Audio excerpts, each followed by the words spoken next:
1896년 11월 17일 러시아의 미인스크 북동쪽에 위치한 오르사에서 출생하였으며 생후 1년 무렵 큰 도시인 고멜로 이주하여 그곳에서 청년기를 지내게 됩니다. 아버지는 은행 지점장이었으며 어머니는 교사 교육을 받은 사람이지만 비고츠키와 8자녀들을 양육하는데 대부분의 시간을 보냈습니다. 비고츠키는 어린 시절 학교에 가지 않고 가정교사에게 교육을 받았다고 합니다.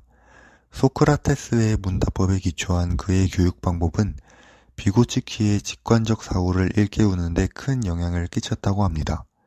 그리고 유대인 학교에서 중등 교육을 받으며 친구들을 자주 철학, 문학, 역사, 예술 과목의 주요 주제들에 대한 토론으로 이끌어 꼬마 교수로 불리기도 하고 이들 분야를 매우 좋아하였고 이것은 그의 전생에 걸쳐 지속됩니다.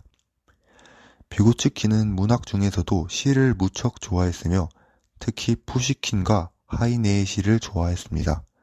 그러나 친구들이 푸시킨의 서정적인 시를 좋아했다면 비고츠키는 비극적인 시를 좋아했고 비극적 시집인 이탈리아의 시를 좋아했다고 합니다. 꼬마 교수로서의 경험은 전생에 걸쳐 영향을 미쳤는데 비고츠키의 동료 교수들은 비고츠키를 무한한 기억 용량을 가지고 있고 대단히 빠른 속도로 엄청난 양의 독서를 하는 독서광으로 그리고 놀랄 정도로 많은 연구를 하는 학자로 표현했습니다. 순탄했던 나동기와 달리 1913년 우수한 성적으로 김나지움을 졸업하지만 유대인에 대한 차별 때문에 대학 선택에 어려움을 겪게 되었습니다. 당시 모스크바 대학은 유대인에 대해서 3%만 입학을 허가했던 데다 더욱이 비고츠키가 입학할 무렵 3%마저도 무작위 추첨을 통해 극소수만 선발하여 최상위의 성적임에도 불구하고 추첨을 통해 가까스로 입학하였습니다. 철학에 관심이 많았지만 당시 러시아 정부의 유대인은 공무원이 되는 것이 금지되었고 법학에도 관심이 많았지만 유대인은 변호사를 제외하곤 법률가가 될 수 없었습니다.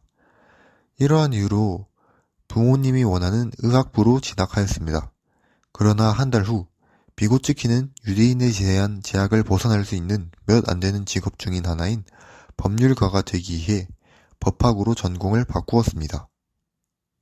모스크바 대학의 재학생이던 1914년에는 비공식 학교인 샤나브스키 대학에도 다녀야 했는데 교육부 장관이 반재정운동에 대한 강경 조치로 다수의 교수와 학생들을 모스크바 대학에서 추방했기 때문입니다.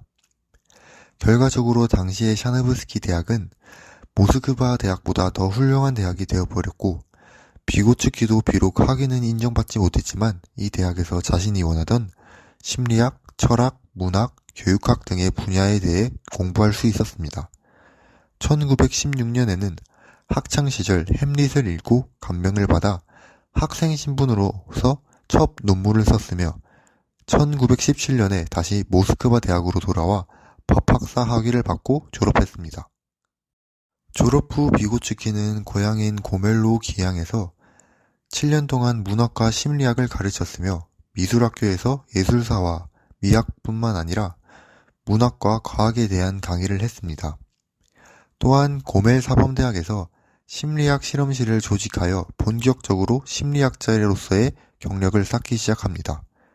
특히 그곳에서 1926년 발간된 교육심리학의 기초가 되는 1년의 강의를 하고 8개 국어에 능통했던 비고츠키는 미국을 비롯한 유럽 여러 국가들에서 나오고 있던 철학, 심리학, 교육학, 희곡, 문학 등의 주요 연구 업적들에 대해 폭넓은 연구를 할 수 있었습니다.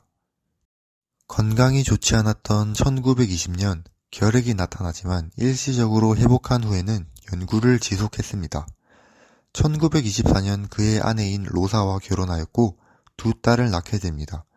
비고츠키의 가정은 본인의 어린 시절과 비슷한 분위기로 애정과 상호 존중이 가득했습니다.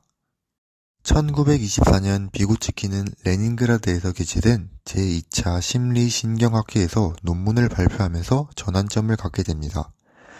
비고츠키는 레닌그라드에서 의식에 대한 논문을 발표하였는데 이것이 그를 유명하게 만들었습니다. 가족을 모스크바로 이주시킨 후 제자이자 동료인 루리아와 레온테프와 협동 연구를 시작하였고 이를 통하여 얻은 풍부한 이론과 연구 결과들이 오늘날 비고츠키식 접근법으로 알려지게 된 것입니다. 비고츠키의 발달 이론은 동시대 사람들의 이론과는 판이하게 다르고 특이했으며 흔히 문화적, 역사적 이론으로 불리기도 합니다. 이때 모스크바 심리학 연구소에 초빙되며 새로운 경력을 갖게 되며 이후 10년이 넘는 동안 180편이 넘는 논문, 저서 및 연구물을 출판하게 됩니다. 이후 결핵으로 인해 38세의 젊은 나이로 세상을 떠납니다. 핀란드 사회는 장기적인 안목에서 학생들을 지도합니다. 교육 정책은 장기적인 과정 속에서 이루어집니다. 교육 과정은 유연한 것에 비해 정책은 하루아침에 바뀌지는 않습니다.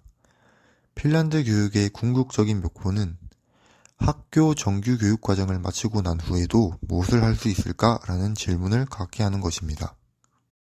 학업의 성취도를 평가한 후에는 성취도가 낮은 학생은 그 학생들에게 필요한 지원을 아끼지 않고 다른 학생들과 동등한 수준으로 끌어올리기 위해 국가와 학교에서 최선을 다해 지원하고 노력합니다.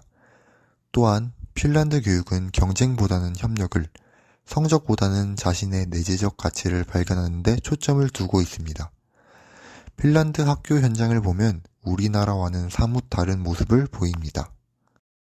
학생들이 교실 책상에 앉아 있는 것이 아니라 자유분방하게 돌아다니기도 하고 자신이 관심 있는 분야에만 집중하는 모습도 보게 됩니다. 이런 아이들을 선생님은 야단지거나 공부를 강요하지 않습니다. 이는 다른 사람을 의식하지 않고 자신을 위해 배우는 것이기에 가정과 사회에서 얼마든지 학생의 성장을 기다려줄 수 있다는 사상이 깔려있기 때문입니다. 핀란드 교육에서는 평등한 교육을 강조하고 실시합니다. 16세까지 학생들을 선별하기 위한 교육이 아닌 종합교육을 진행합니다. 등수를 가리거나 상급 학교로의 진학이 아닌 개개인의 발달에 초점을 두고 있습니다. 또한 국민 누구나 언제든지 배우고 싶다면 학교 교육 제도 안으로 들어올 수 있는 시스템을 구축하고 있습니다. 그리고 핀란드는 학업을 배우고자 하는 마음을 가진 학생들과 학생들을 응원하고 열정적으로 지도해줄 교사의 역량이 만나서 시너지 효과를 만들어냅니다. 그만큼 학생들이 교사를 전문가로서 신뢰하고 교사가 학생들을 교육하기 편한 교육 행정 시스템을 만듭니다. 국가가 교육에 직접 개입하기보다는 학교와 교사 개개인에게 교육 권한을 주고 있습니다. 초중학교가 합쳐진 종합학교에서 9년간 의무교육이 진행되고 그 이후로 인문계, 실업계 고교 중 선택하여 중등교육 3년을 받게 됩니다.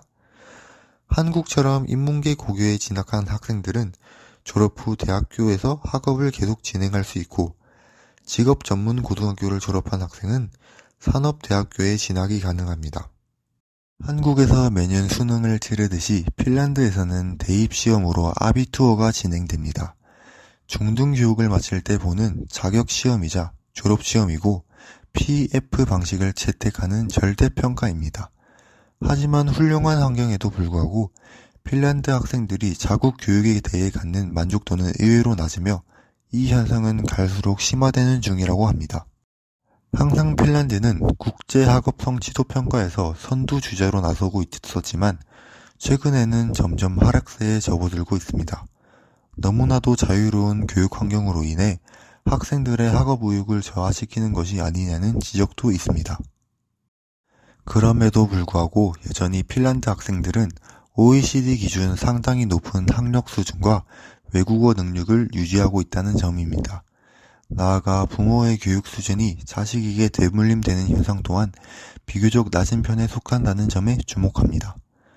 부모의 재정 능력과 학력 수준이 자식에게 영향을 미치기는 하지만 그 정도가 주요 국가들에 비해 낮은 편이라는 것입니다. 여기에는 대부분의 교육이 무상으로 제공되고 도서관이나 여러 교육시설을 이용해 별도의 이용료가 부과되지 않는 등 교육 환경적 요인들이 주요합니다.